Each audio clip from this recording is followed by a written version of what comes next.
नमो तस् भगवतो अरहतो सम्मा सम्बुद्धास्स। ये च बुद्धा अतीता च ये च बुद्धा अनागता पचुपन्ना च ये बुद्धा अहं वन्दामि सर्वदा। ये च धम्मा अतीता च ये च धम्मा अनागता पचुपन्ना च ये धम्मा अहं वन्दामि सर्वदा। ये च संघा अतीता च ये च संघा अनागता पचुपन्ना च ये संघा अहं वन्दामि सर्वदा। महान कारुणिक तथागत सम्यक संबुद्ध भगवंताचा सुविख्यात सद्धम्म, भगवंताचा सदा पूजनीय आर्य श्रावक संघ या तिन्ही रत्नांना सर्वप्रथम अभिवादन करतो। आपल्या सर्वांचे उद्धार करते, भारतीय राज्यघटनेचे शिल्पकार, परमपिता पूज्य बोधिसत्व गुणोपेतम डॉक्टर बाबासाहेब आंबेडकर यांच्या समग्र धम्मक्रांतीमध्ये संपूर्ण जीवन समर्पित करून वर्षावासाच्या पवित्र कालावधीमध्ये आज संघमित्रा महिला मंडळ कामसेत यांनी पूजनीय बंधूजींना आमंत्रित करून आज बुद्धपूजा परित्राण पाठ श्रवण करून आपल्या जीवनामध्ये महान आणि असीम पुण्य संचित केलेले आहे। आजच्या या धार्मिक धम्मसंस्काराला उपस्थित सर्व श्रद्धावान उपासिका बालक तथा बालिकांनो, आपल्या सर्वांच्या प्रती अनंत अनंत मंगल मैत्री आशीर्वाद भावना व्यक्त करतो। भगवान तथागत सम्यक संबुद्धाने सद्धर्मामध्ये 4 फळाबद्दल चर्चा केलेली आहे। जे 4 पद आहेत त्याला फळ म्हटले जाते। तर हे जे 4 प्रकारचे पद आहेत सद्धम्मामध्ये ते उच्च कोटीचे पद आहेत। आता आपण हे जीवन जगताना बऱ्याचशा लोकांना अनेक पद असतात। सरपंच एक पद आहे, नगरसेवक एक पद आहे, आमदार खासदार महापौर उपमहापौर राष्ट्रपती उपराष्ट्रपती हे असे अनेक पद आहेत। पण या सर्व पदामध्ये जे सर्वश्रेष्ठ पद आहे ते म्हणजे श्रोतापन्न फळ, त्याला एक पद म्हटलेलं आहे। आणि दुसरा आहे सकदागामी, तिसरा आहे अनागामी आणि चौथा आहे अर्हत। तर हे जे 4 प्रकारचे फळ आहेत याला तुमच्या भाषेमध्ये पद म्हटलेलं आहे। हे उच्च कोटीचे पद आहेत। भगवान बुद्धांच्या दृष्टीमध्ये हे श्रेष्ठ पद आहेत. आणि या 4 पदाची जो व्यक्ती, स्त्री असेल पुरुष असेल, प्राप्ती करतो, तो व्यक्ती दुःखमुक्तीच्या अवस्थेला प्राप्त करत असतो. तोच व्यक्ती बुद्धत्वाच्या जवळ जात असतो. 4 फळाची प्राप्ती करणारा व्यक्ती जाती, जरा, व्याधी, मरण हे जे भवचक्र आहे, या भवचक्रातून तो बाहेर पडत असतो. 4 फळाची प्राप्ती करणाराच व्यक्ती खऱ्या अर्थाने जे जन्म आणि मरणाचं चक्र आहे त्याला तो थांबवू शकत असतो. तरी मानवी जीवन जगत असताना या सर्वश्रेष्ठ 4 फळाला, 4 पदाला आपण प्राप्त करण्याचा सातत्याने प्रयत्न केला पाहिजे. आणि ते तुम्ही करत आहात. जे लोक शील सदाचाराचे पालन करतात आणि 4 आर्य सत्याला जाणून घेतात, अष्टांगिक मार्गाला जाणून घेतात आणि दैनंदिन जीवनामध्ये ध्यान साधनेचा अभ्यास करतात, दान पुण्य करत असतात, तर त्या लोकांना या 4 पदाची निश्चितच प्राप्ती होत असते. जे लोक ह्या कृत्यापासून दूर राहतात त्या लोकांना मात्र या फळाची प्राप्ती होत नसते. सुख्या आपण जर भगवान तथागत सम्यक संबुद्धांचा इतिहास जाणून घेतला किंवा ते आपण भगवान तथागत सम्यक संबुद्धाचा धम्म जर जाणून घेतला तर त्याच्यामध्ये असे अनेक लोक दिसतात की जे शोतापन्न पदाला प्राप्त झालेले आहेत. लक्षामध्ये मला एक प्रसंग आठवतो की जे अनाथ पिंडक आपण नाव ऐकतो नेहमी, जे अनाथ पिंडक ह्याची एक मुलगी होती. तिचं नाव काय होते? सुमनदेवी. सुमनदेवी. तर सुमनदेवी अतिशय म्हणजे शीलवान, श्रद्धावान होते आणि दानी पण होते. का तर तिचा वडीलच जर एवढा दानशूर असेल, तिचे वडील किती दानशूर होते? अनाथ पिंडक आहे ना.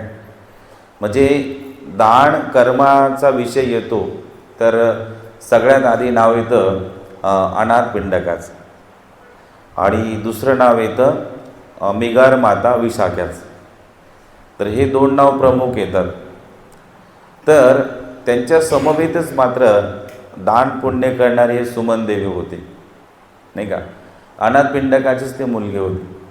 अनाथ पिंडक जेव्हा भिक्खू संघाला घरी आमंत्रित करायचा तर जवळजवळ 1000, 2000, 3000, 4000, 5000, 90,000 भिक्षू यायचे.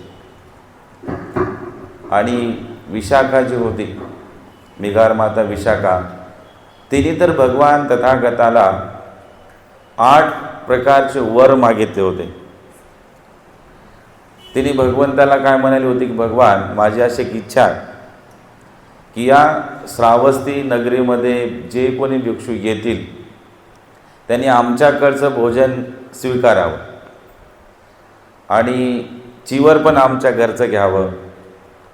भिक्षापात्र असेल, परिष्कार असेल, चतुपचायचं दान ते फक्त त्यांनी आमच्याकडचंच घ्यावं, असं भगवंताला त्याने 8 वर मागितले आणि भगवंताने दिले पण. आणि त्याच नगरीमध्ये समजा कुणाला काही भोजन दान देण्याची इच्छा झाली तर ते लोक भगवान बुद्धाकडे यायच्या आधी मिगार माता विशाखेच्या जवळ जायचे आणि म्हणायचे की विशाखा, आमची अशी इच्छा आहे की आज भगवंताला आणि भिक्खू संघाला भोजनाचं दान द्यावं, तर तुमची काय याच्यावरती प्रतिक्रिया आहे? आम्हाला अनुमती द्या. तर विशाखा अनुकंपा करायची. तिला वाटायचं की अरे माझं तर पुण्य होतच राहते, पण बाकीच्या लोकांचं पण पुण्य झालं पाहिजे. आणि मग ती अनुमती द्यायची तर ते लोक भगवंताला भिक्खू संघाला घरी बोलवायचे, तर जिथे बुद्ध आणि भिक्खू संघ आला तर तिथे विशाखाला पण बोलवायचे, कधी कधी अनाथ पिंडकाला पण ते लोक बोलवायचे. तर या दोघांचं दान पुण्य श्रेष्ठ होतं, उच्च कोटीचं होतं. आणि तसंच दान पुण्य सुमन देवीचं पण होतं. तर सुमन देवी दान पुण्य करता करता लहानाची मोठी झाली, त्याच्यानंतर ते थोडीशी वृद्धावस्थेकडे झुकले आणि एका दिवशी ते आजारी पडले. आणि आजारी पडल्याच्या नंतर काय झालं, तिने आपल्या वडिलाला म्हणजे बोलवलं की बाबा माझी तब्येत ठीक नाही आहे, नाही का, तर तुम्ही मला भेटायला या. तर मग अनाथ पिंडक भेटायला जातात आणि गेल्याच्या नंतर म्हणतात की तुला बरं आहे का बाळा, तुझी तब्येत तर ठीक आहे ना. तर ते म्हणते की पिताश्री माझी काय तब्येत म्हणजे नाही, ती पिताश्री म्हणत नाही, ते म्हणते होय बंधू माझी काय तब्येत ठीक नाही आहे, म्हणजे वडिलाला ते भाऊ म्हणते आणि माझी तब्येत ठीक नाही असं ते बोलते. तर ही वाक्य जेव्हा अनाथ पिंडक ऐकतात आणि ऐकल्याच्या नंतर अनाथ पिंडकाच्या चित्तामध्ये एक प्रकारचे विचार उत्पन्न होतात की अरे माझी जी मुलगी आहे ती माझी मुलगी मला पिताश्री न म्हणता ते मला भाऊ म्हणत आहे. म्हणजे याचा अर्थ ही मरत असताना हिच्या चित्ताची जी अवस्था आहे ती अवस्था बिघडलेली आहे, तिच्या चित्ताची अवस्था चंचल झालेली आहे. मग ते असे विचार करू लागतात, अनेक विचार करतात. आता तुमचं मन आहे तर तुम्हाला अनेक चित्तामध्ये विचार येतात, नाही की नाही. म्हणजे एका सेकंदाला तुमचं मन 108 वेळा बदलू शकते असं भगवंतांनी सांगितले. माणसाला 2 प्रकारचे मन असतात, एक आंतरिक मन, एक बाह्य मन, नाही का. वास्तविक पाहता एका मनाचे ते 2 रूप आहेत, पण ते मन मात्र अनेक वेळा बदलत असतं, अनेक वेळा विचार येतात. मनाची खूप मोठी गती असते, पॉवर असते. आणि मग ती म्हणाले की होय बंधू मला थोडंसं ठीक नाही आहे, मला वेदना उत्पन्न होतात. तर त्यावेळेस अनाथ पिंडक मनामध्ये अनेक जाऊ दे असं सांगतो आहे ना, तर अनाथ पिंडक मनामध्ये असा विचार आणतात की अरे माझी जी मुलगी आहे ती मुलगी बहुतेक मरणाला घाबरलेली असेल. आणि मग मरणाला घाबरली तर तिने मरणाला का घाबरावं असं त्यांच्या चित्तामध्ये विचार येतो. कारण ती तर लहानपणापासून भगवान बुद्धाच्या सान्निध्यामध्ये आहे, भगवंताच्या धम्माच्या सान्निध्यामध्ये आहे, भगवंताच्या संघाच्या सान्निध्यामध्ये आहे आणि जे वडीलधारी लोक आहेत त्यांच्या सान्निध्यामध्ये आहे. मग तिच्या मनामध्ये एवढं पुण्य करूनही भय उत्पन्न का झाले असेल, तिच्या मनाची अवस्था का बिघडली असेल, चंचल का झाले असेल, असं त्यांना अनेक प्रकारे विचार येऊ लागले. आणि असाही विचार आला की अरे मी आजपर्यंत बुद्ध धम्म संघाला दान देऊन काही उपयोग नाही झाला, नाही का, काही उपयोग झालेला नाही, असे अनेक विचार येत होते त्यांच्या अंतर्मनामध्ये. आणि ते खूप दुःखी झाले आणि डायरेक्ट मात्र भगवान तथागताच्या गंधकुटीमध्ये गेले. भगवान बुद्धाला ते बघून प्रणाम करतात आणि प्रणाम केल्याच्या नंतर भगवान बुद्ध हे अनाथ पिंडकाकडे बघतात. तर बघितल्याच्या नंतर अनाथ पिंडकाचं जे चित्त असतात, त्याच्या चेहऱ्यावरचे हावभाव असतात ते अतिशय दुःखाचे असतात.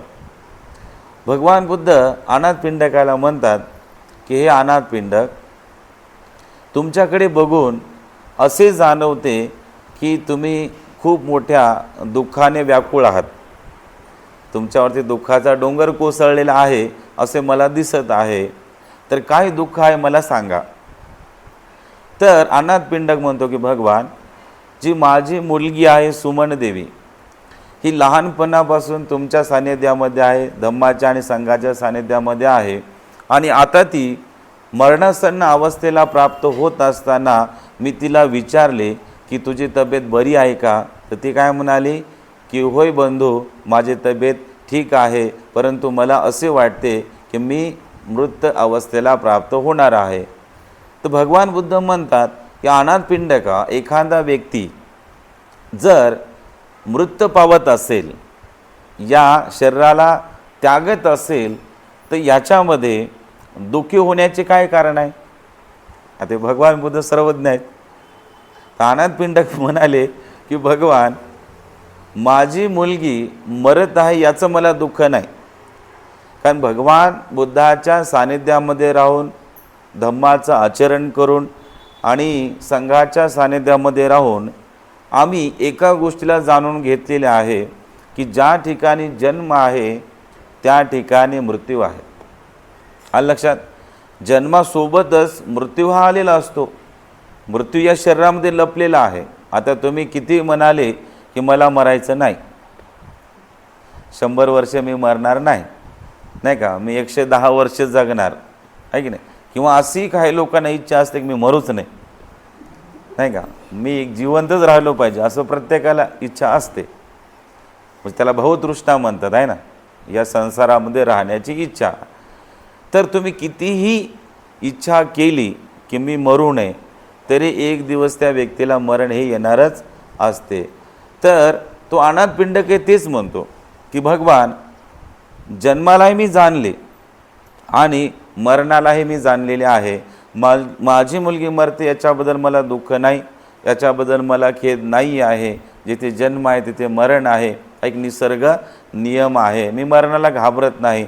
आणि जेवढे नातेवाईक माझे मरण पावतात तर त्यांच्या मरणावर गेल्यावर सुद्धा मी आजही दुःखी होत नाही. आलं लक्षात? आजही आपण जर बौद्ध राष्ट्रांमध्ये गेलो, तिथे कोणी मेले तर तिथले लोक रडत नाहीत, अजिबात रडत नाहीत, नाही का. आपल्याकडे किती असं छाती ओरडू रडतात की नाही. आणि कोणाला रडू रडू मात्र अशी अंधारी येते, दातखिळ्या बसतात आहे की नाही. आणि कोणी मेल्यावर तर काही लोक मात्र त्या मड्याला पाहू पाहू काही आठवू रडतात आहे की नाही. आणि काही लोक शिव्या देव मारतात आहे की नाही. आता कहाला मेला, नंतर मेला असता, चादोस टिकला असता आहे की नाही. बरं, तर अशी अनेकांची चित्ताची अवस्था असते. पण ते रडत बसतात ना, खूप रडत बसतात, खूप शोक करत बसतात, खूप खेद करत बसतात. तर भगवान बुद्धांनी सल्लसूत्रामध्ये सांगितलेले आहे. भगवान बुद्ध काय म्हणतात की मृत पावलेल्या व्यक्तीच्या नावाने शोक करू नये, दुःख करू नये, रडत बसू नये, कारण त्याच्यामुळे त्या व्यक्तीची सुगती होत नाही, त्या व्यक्तीची दुर्गती होते. हे सल्लसूत्रात भगवंतांनी सांगितले. तर अनाथ पिंडक हेच सांगतात की माझी मुलगी मृत अवस्थेला प्राप्त होत आहे म्हणून मी रडत नाही. पण ती मरत असताना मला भाऊ म्हणाली, नाही का, ती मरत असताना मला भाऊ म्हणाले. मग भगवान, एवढं पुण्य केलं आयुष्यभर तिनं, आणि मरत असताना तिच्या चित्तामध्ये अशा प्रकारचं भय उत्पन्न झालं, मग ही सेवा काय कामाची. ती मरत असताना तिच्या चित्ताची अवस्था चंचल झाली, तर भगवान, मग हे दान पुण्य करून काही उपयोग झाला का, असा अनाथ पिंडकाने भगवान तथागताला प्रश्न केला.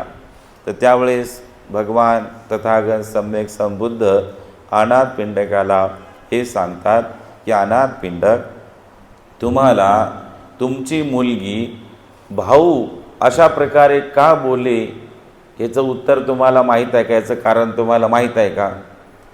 तर त्यावेळेस अनाथ पिंडक म्हणाले की भगवान, मला माहीत नाही. जर सद्धम्माच्या दृष्टिकोनातून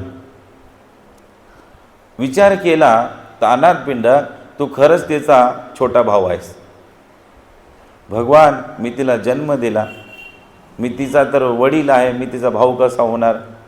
बुद्ध म्हणाले की अनाथ पिंडक, पुन्हा ऐक, सद्धम्माच्या दृष्टिकोनातून जर विचार केला तर तू तिचा छोटा भाऊ आहेस. ते म्हणाले, भगवान, आता मला याचं थोडंसं उत्तर व्यवस्थित द्या, मला थोडं समजावून सांगा, मी कोणत्या कारणाने तिचा छोटा भाऊ आहे. मग अनाथ पिंडकाला भगवान बुद्ध म्हणतात की तू आता सद्धम्मामधल्या 4 फळापैकी कोणतं फळ प्राप्त केलेलं आहे. मग तो सांगतो की भगवान, तुम्हीही जाणता की मी सद्धम्माचे जे 4 फळ आहेत त्याच्यामधलं जे पहिलं फळ आहे श्रोतापन्न अवस्था, तर मी श्रोतापन्न अवस्थेला प्राप्त झालेला आहे. आता श्रोतापन्न अवस्था म्हटलं की लोकांना माहिती आहे की 4 अवस्था आहेत, पण श्रोतापन्न म्हटलं की त्याचा अर्थ काय कळत नाही, त्याचा अर्थ आपल्याला समजत नाही. तर श्रोतापन्न अवस्था म्हणजे सद्धर्माच्या बाबतीमध्ये परिपूर्ण जाणकारी असणं, सद्धर्माबद्दल परिपूर्ण ज्ञान असणं, त्याला श्रोतापन्न अवस्था म्हटलेलं आहे, नाही का. ते धाराप्रवाह तुमच्यामध्ये सुरू होणं श्रोतापन्न अवस्थेचं ते एक लक्षण आहे. श्रोतापन्न अवस्थेला जो व्यक्ती प्राप्त होत असतो तर तो व्यक्ती सर्व प्रकारच्या विकारातून तो बाहेर पडत असतो. आता तुम्ही बसलेले आहात तर तुम्ही श्रोतापन्न अवस्थेला प्राप्त झालेल्या स्त्रीला, पुरुषाला, भिक्षू भिक्षुणीला कसे ओळखायचे, याची लक्षणं भगवान तथागतांनी सांगितलेले आहे. तर भगवान तथागत सम्यक संबुद्ध म्हणतात अनाथपिंडकाला की श्रोतापन्न अवस्थेला जो सत्व प्राप्त होत असतो तो पहिलं एक काम करतो, जे काया, वाचा आणि मन या 3 इंद्रियांनी तो परिशुद्ध बनत असतो. आलं लक्षात. तिन्ही इंद्रियाने, काया पण शुद्ध असली पाहिजे. आपली काया आपण शुद्ध ठेवतो, कायाला शुद्ध ठेवणं काय अवघड नाही. घेतला साबण, बाटलीवर पाणी घेतलं, हे साबण लावलं, शॅम्पू लावला, काया झाली शुद्ध, आहे की नाही.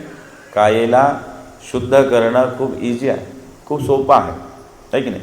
परंतु या कायेला अकुशल धर्मापासून दूर ठेवणं हे कठीण आहे. वरवरची काया आहे, वरवरचं रूप आहे जे आपण पाहतो, तर त्या वरच्या रूपाला सौंदर्य प्राप्त करून देणं, वरवरच्या शरीराला स्वच्छ करणं, निर्मळ ठेवणं ही अतिशय सोपी गोष्ट आहे की नाही बरं. परंतु कायेनं, परिपूर्ण कायेनं शुद्ध राहणं ही खूप अवघड गोष्ट असते, आहे की नाही बरं. तर भगवान बुद्ध म्हणतात जशी जे काया आहे आपली काया शुद्ध ठेवतो आपण, तसंच आपल्या मनाची पण शुद्धता असली पाहिजे. आता आपण म्हणतो की मी उपवास धारण केलेला आहे, मी शील पालन करत आहे, मी ध्यान करत आहे, मी विहारामध्ये जात आहे, नाही का. तर बऱ्याचशा लोकांनी आता 3 महिन्याचं उपवास धारण केलं. तर 3 महिन्याचं परिशुद्ध उपवास कोणाचं होते माहीत आहे का. 3 महिन्याचं परिशुद्ध उपवास म्हणजे ते जे 4 जोड्या आहेत ना, भिक्षू भिक्षुणी, उपासक उपासिका, या 4ही जोड्यामध्ये त्याच व्यक्तीचं शील परिपूर्ण पालन होत असते जो व्यक्ती मनाने पण परिपूर्ण शुद्ध आहे. आलं का लक्षात. आता तुम्हाला एक साधी गोष्ट सांगतो की एखादा व्यक्ती म्हणतो की आम्ही आजीवन म्हणजे शुद्ध ब्रह्मचर्याचं पालन करतो. आता जरी आपण 2 व्यक्ती आहेत, स्त्री आणि पुरुष, तर ते दोघेही एकमेकापासून दूर आहेत, विभिन्न आहेत, वेगवेगळे आहेत, नाही का. पण भगवान बुद्ध म्हणतात जर शरीराने दूर असतील पण मनामध्ये जर विकार उत्पन्न झाला, तृष्णा उत्पन्न झाली, आसक्ती उत्पन्न झाली स्त्रीबद्दल, स्त्रीला पुरुषाबद्दल, तर तिथे ब्रह्मचर्याचा घात झाला, आहे की नाही बरं. म्हणजे परिपूर्ण ब्रह्मचर्य कशाला म्हणतात की जो व्यक्ती अंतर्मनामध्ये वाईट विचार आणत नाही त्याला परिपूर्ण ब्रह्मचर्य अशा प्रकारे म्हटलेलं आहे. तर जो व्यक्ती श्रोतापन्न अवस्थेला प्राप्त झालेला आहे आणि जरी त्याला म्हणजे बायको असली आणि स्त्रीला नवरा असला पण ते श्रोतापन्न आहे, तर श्रोतापन्न असल्याच्या नंतर ते परिपूर्ण दशशीलाचे पालन करतात, पूर्ण 10 शीलाचे पालन. जे भिक्षू करतात ना दशशील पालन, तसंच उपासक उपासिका पण श्रोतापन्न झाल्याबरोबर या 10 शीलाचं पालन करत असतात. त्याच्यानंतर काया आहे, मन आहे आणि वाचा पण आहे. श्रोतापन्न अवस्थेला प्राप्त झालेल्या व्यक्तीचे लक्षणं, कायेने तो शुद्ध आहे, मनाने शुद्ध आहे आणि वाचेच्या द्वारे सुद्धा तो शुद्ध राहत असतो. त्याच्यामध्ये ती अवस्था प्राप्त झाली, नाही का. तो श्रोतापन्न झालेला व्यक्ती अकारण विनाकारण कुठल्याही प्रकारची बडबड करत नाही. आता आपण आपल्यावर अनुमान लावू शकतो की बोलण्याच्या संदर्भामध्ये आपण श्रोतापन्न आहोत का, नाही का. तर जे आपण बोलत असतो तर त्याच्यावरून लक्षात येतं की अरे आमच्यामध्ये वाचेवर अजून संयम नाही आहेत, आम्हाला वाचेवरती संयम आणायचा आहे की नाही. तर तो व्यक्ती प्रयत्नशील असतो. धार्मिक व्यक्ती प्रयत्न करत असतो की माझी काया शुद्ध असावे, माझं मन शुद्ध असावं, माझी वाचा शुद्ध असावी. आणि वाचा शुद्ध असली तर पाहिजे तेच बोलावं, आहे की नाही. पाहिजे तेच बोला. तुम्हाला प्रश्न असतील, कधी एखादं काही काम असेल तर त्या संदर्भामध्ये आपण एकमेकांसोबत चर्चा केली पाहिजे, एकमेकांसोबत आपण चिंतन केले पाहिजे, एकमेकांना आपण बोललं पाहिजे.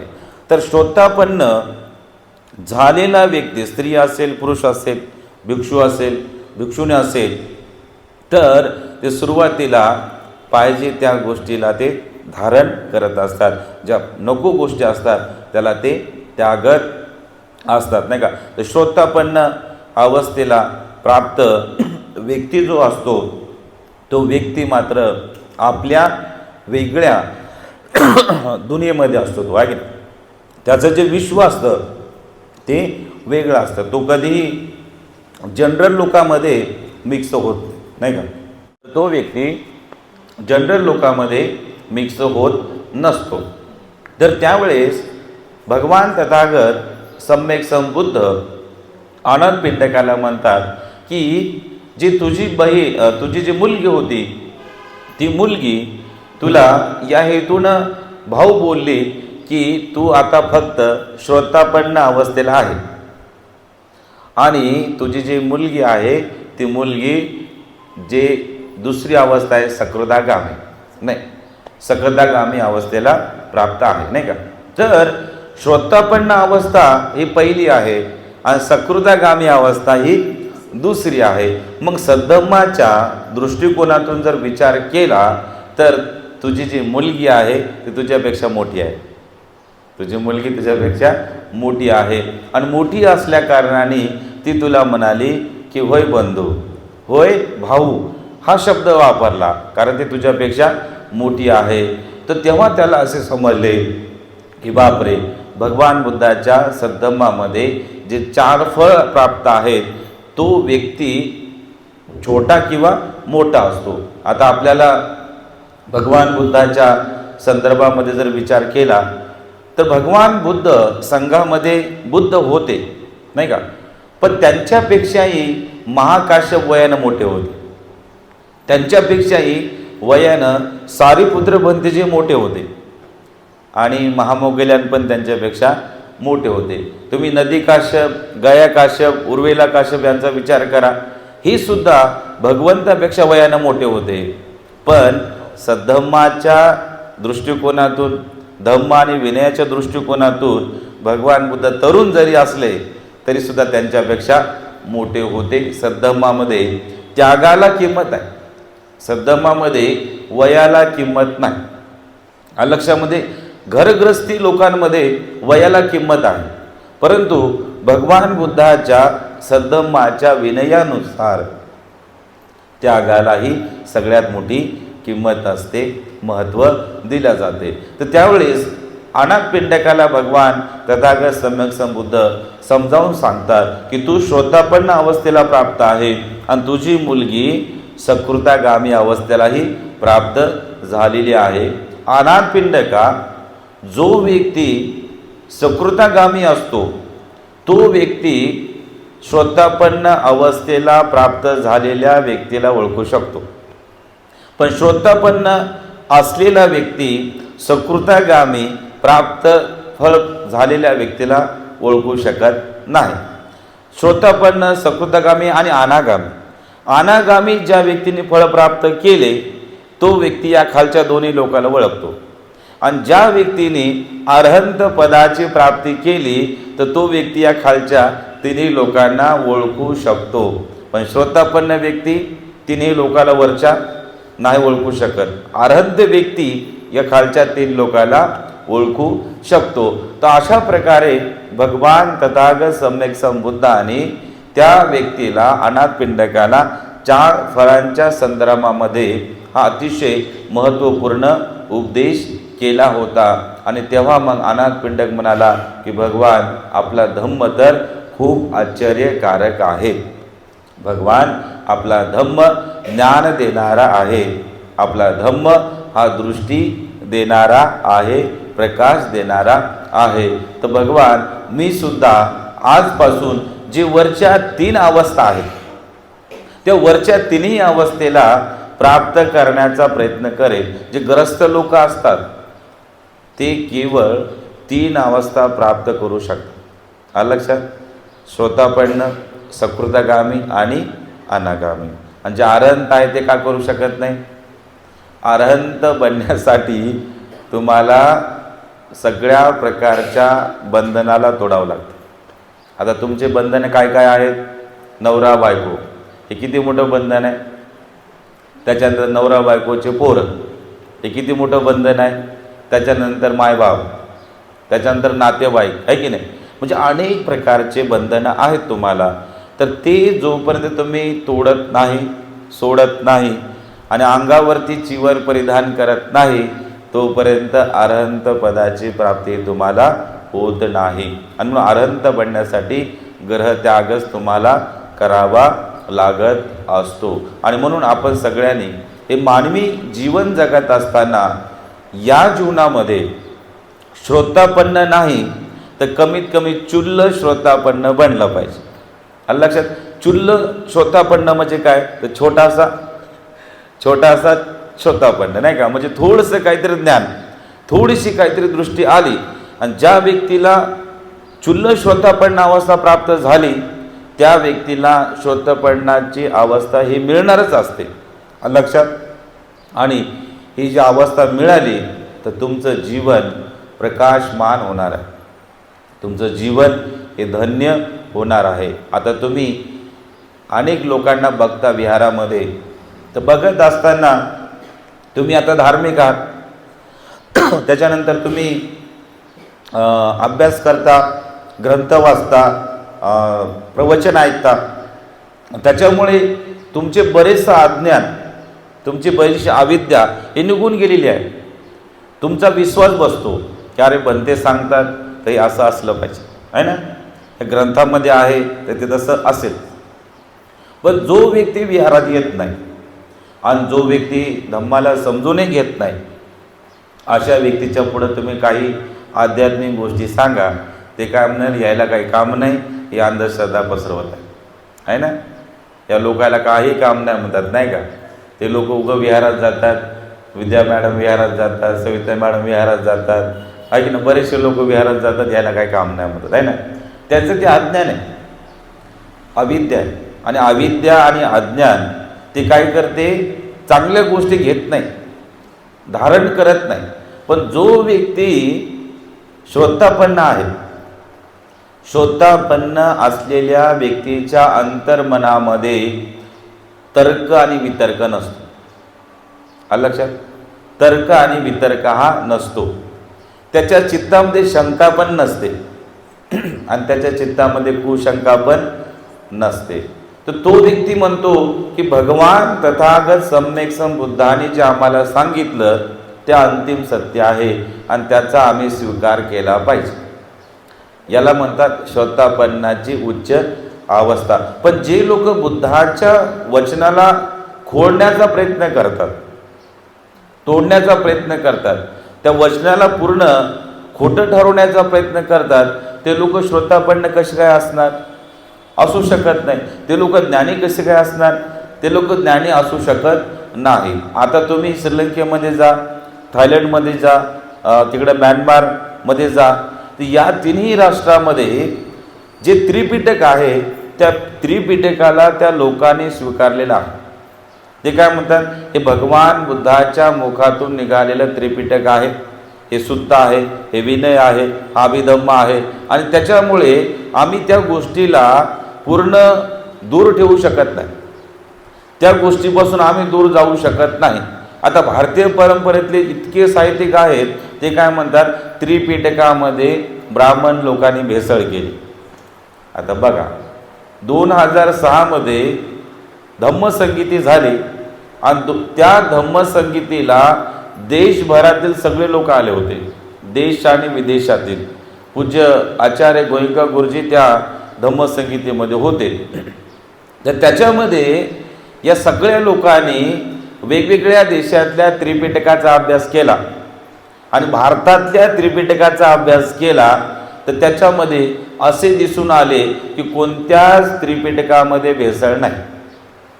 भारताचंही सारखं, श्रीलंकेचंही सारखं आणि थायलंडचंही सारखं, जपानचं आणलं तेही तसंच, भूटानचं आणलं तेही तसंच, कंबोडियाचं आणलं तेही तसंच, लाओसचं आणलं तेही तसंच, नाही का. कुठल्याही त्रिपिटकामध्ये काहीच भेसळ नव्हती. आणि आपल्या भारतातल्या त्रिपिटकामध्ये मग कशी काय भेसळ होऊ शकत नाही ना. सगळे त्रिपिटक तिथे ठेवले आणि सगळे तज्ज्ञ लोक, सगळे जाणकार लोक त्याचा अभ्यास करत होते, त्याच्यावरती चर्चा करत होते. तर त्याच्यामध्ये असे दिसून आले की त्रिपिटक हे परिशुद्ध आहे. त्रिपिटक का आयऱ्या गऱ्या लोकांनी लिहिलं का? अजिबात नाही. घरी बसणारे रिकामटेकडे लोक, ज्यांना काहीच काम नाही, चला बाबा काहीतरी लिहू, ते असं आहे का काही? भगवान तथागतांच्या महापरिनिर्वाणाच्या नंतर पहिली धम्मसंगीती भरली आणि त्याचे अध्यक्ष होते पूज्य महाकाश्यप महास्थविर. आणि त्यांच्या मार्गदर्शनाखाली 500 अरहंत बंतीच्या उपस्थितीमध्ये पहिली धम्मसंगीती भरली. आणि ते अरहंत नव्हतं, एक आनंद आहे की नाही. तर आपले महाकाश्यप म्हणले बाबा हे परिशुद्ध परिषद आहे, इथे सगळे अरहंत लागतात, तुम्ही काय करा म्हणे, तुम्ही आधी अरहंत बना आणि अरहंत बनल्याच्या नंतर या परिषदेमध्ये बसा, तरच तुम्हाला एंट्री आहे म्हणे. आनंदाशिवाय ती धम्मसंगीती झालीच नसती. आनंद रात्र आणि दिवस साधना करतात आणि अरहंत बनतात. आणि अरहंत बनल्याबरोबर महाकाश्यप ऑलरेडी अरहंत होते. आणि मग महाकाश्यप त्यांच्या प्रज्ञेला जाणतात, त्यांच्या चित्ताला जाणतात आणि म्हणतात की साधू साधू, नाही का, तू आता अरहंत झालेला आहे. एक अरहंत दुसऱ्या अरहंताला ओळखतो, एक श्रोतापन्न व्यक्ती दुसऱ्या श्रोतापन्नाला ओळखतो, एक सकदागामी दुसऱ्या सकदागामीला ओळखतो. लक्षामध्ये जे तुमच्याकडे फळ आहे, जे तुमच्याकडे पद आहे, ते दुसऱ्याकडे आहे की नाही याची तुम्हाला अनुभूती होत असते. जर तुम्ही ठणठण गोपाळराव एकदम रिकामे, मग पुढच्याची काय अनुभूती होत नसते. पूज्य बाबासाहेब आंबेडकर हे बोधिसत्व होते. भारतामध्ये कुणालाच माहीत नव्हतं की बाबासाहेब बोधिसत्व होते. जेव्हा ते ब्रह्मदेशात गेले तर तिथल्या भिक्षूंनी पूज्य बाबासाहेबांना बघितले आणि म्हणाले की हे बोधिसत्व आहेत, हे बुद्ध बनण्यासाठी ते प्रयत्नशील आहेत. आताच बुद्ध बनतील असं नाही, पण जे बोधिसत्वाची अवस्था असते तेच मात्र पुढे चालून बुद्धत्वाकडे वाटचाल करत असते. बोधिसत्वच व्यक्ती पुन्हा बुद्ध बनत असतो. अलीकडच्या काळामध्ये केवळ एकच बोधिसत्व आहे असे नाही. भारतीय परंपरेमध्ये सगळ्या लोकांना माहीत आहे की फक्त बाबासाहेबच बोधिसत्व आहेत. पण तुमच्या माहितीसाठी सांगू का, इथे लाखो लोक बोधिसत्व होऊन गेलेत. आता तुम्ही बसलात ना, तर तुमच्यामधला सुद्धा कोणीतरी बोधिसत्व असू शकतो. लक्षात, जो पारमिता पूर्ण करतो तो बोधिसत्व आहे की नाही. जे चांगुलपणाने वागत असतो ते बोधिसत्वाचं लक्षण आहे. भगवंताने बुद्ध बनण्यासाठी अनेक जन्मात प्रयत्नाची पराकाष्ठा केली, एका जन्मात एक शील पालन केलं. आता काय बोलता, नाही का, एका जन्मात एक शील पालन केलं, दुसऱ्या जन्मात 2 शील पालन केले, तिसऱ्या 3, चौथ्या 4 आणि 5व्या जन्मात 5 शील पालन केले. त्याच्यानंतर ते दशशीलामध्ये पुष्ट झाले, त्याच्यानंतर ते ध्यानामध्ये पुष्ट झाले, त्याच्यानंतर ते दानामध्ये पुष्ट झाले, त्याच्यानंतर ते प्रज्ञेमध्ये पुष्ट झाले. हा क्रमवार असतो. आणि मग आनंद अरहंत झाले. महाकाश्यपाने बघितले की अरे हे आता अरहंत झालेले आहेत. मग ते धम्मसंगीतेमध्ये त्यांना एंट्री मिळाली. आणि मिळाल्याच्या नंतर त्यांना महाकाश्यप पंतजी अध्यक्ष या नात्याने विचारतात की आनंदा, भगवान तथागत सम्यक संबुद्धाचा उपदेश काय आहे, भगवंताने आतापर्यंत काय शिकवलेलं आहे. आनंदाला जवळजवळ 82,000 उपदेश पाठवतो. 82,000. लक्षात, बुद्धाच्या काळातच असे भिक्षू होते असं नाही. आताही संपूर्ण देशाचा, जगाचा जर अभ्यास केला तर आताही त्रिपिटक धर 12 बंतीचे आहेत. किती आहेत? 12 आहे की नाही. आताही ज्यांना 84,000 उपदेश पाठ आहेत. आता असे पूर्ण जगभरामध्ये 12 भिक्षू आहेत, नाही का. तर महाकाश्यप त्यांना विचारतात की तुम्ही सांगा भगवान बुद्धाचा उपदेश काय आहे. तर त्यावेळेस आनंद भंतेजी सुद्धा कसा सुरुवात करतात, हे आनंद भंते असं सुरुवात करतात, ये वंग मे सुतन, असे मी ऐकले. नाही का, ते एवढे बुद्धाच्या सोबत राहिले, एवढं ज्ञान होतं त्यांना, पण ते असं डायरेक्ट नाही म्हणले मी सांगतो तुम्ही लिहा. ते काय म्हणतात की भिक्खू संघाला अभिवादन करून मी बुद्धाचा उपदेश सांगायला सुरुवात करतो. एवं मे सुतम, असे मी ऐकले, एकं समयं भगवा सावतीय विहरती, अशी त्याची सुरुवात झालेली आहे. मग भंते आनंदाने जे उपदेश संघाच्या पुढे मांडले तेच उपदेश संघाने मुखोद्गत केले. नाही का, गुरु शिष्य परंपरा चालत आली कित्येक वर्ष. आणि त्याच्यानंतर पहिलं त्रिपिटक लिहिण्यात आलं ते म्हणजे श्रीलंकेमध्ये पहिलं त्रिपिटक. आणि तिथून मग त्या त्रिपिटकाला गती मिळाली. मग श्रीलंकेपासूनच थायलंडने घेतले आणि त्याच्यानंतर थायलंडमधून ब्रह्मदेशामध्ये गेले, त्याच्यानंतर आपल्या भारत देशामध्ये आले, अनेक देश विदेशामध्ये सगळं त्रिपिटक पोहोचलं आणि तेच त्रिपिटक सगळ्या लोकांनी सुरक्षित ठेवलं. मग त्या त्रिपिटकामध्ये भेसळ कशी काय